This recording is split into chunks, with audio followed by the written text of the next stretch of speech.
The average millennial will take up to 25,000 selfies in their lifetime. And in the age of the selfie, social media is taking the game one step further by adding filters. They can do anything from dog ears to big eyes at just the swipe of a button.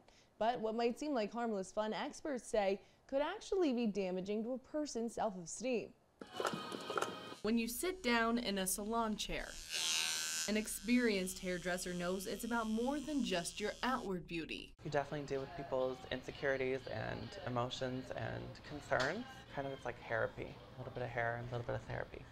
Let's go. With each appointment comes a different set of insecurities. It's pretty crazy when you listen to how hard people are on themselves, about either the way that their face looks, the way that their body looks, the way that their hair looks. Some of those concerns are being fueled by unrealistic beauty standards, easily accessed at the touch of a button. Everything's filtered, everything's kind of this smoke mirror, this is the real me, when in reality you don't look, those people don't even look anything like themselves. That's all fake. A little adjusting on Facetune can smoothen out skin and make teeth look whiter and lips bigger. These filters and edits have become common, altering people's perceptions of themselves. It's created a huge pressure to look a certain way. We always have to worry a little bit about why is a person really doing it, and more importantly, are we going to be able to meet their expectations?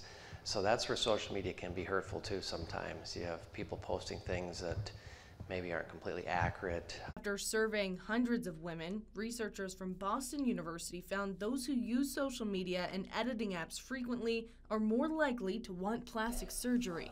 From when I started to now, I've seen an increase in plastic surgery being actually just more accepted. Definitely social media plays a role into that. The increase in young people going under the knife wanting to look more like their filtered self is often referred to as Snapchat dysmorphia.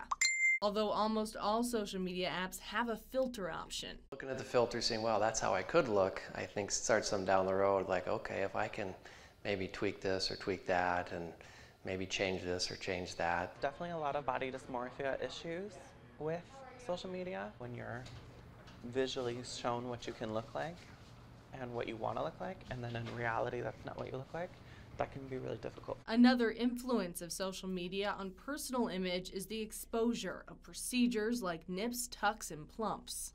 It's more accepted because people get online or get on the different media outlets and see, well, this person did it.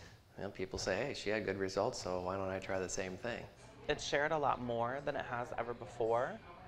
And so when it comes to plastic surgery and things like that are more kind of taboo in American culture, it's just people see it a lot more and it's visually more entertaining than it was before. Hoping to taper the ever-growing expectations to look flawless, doctors make sure they get to the root of why someone wants a certain procedure. Sometimes it's interesting what people will say, whether they decided they wanted to do it because they're taking selfies and they noticed something and now that bugs them when before it didn't. I like doing cases that I know when I'm done they're going to be super happy.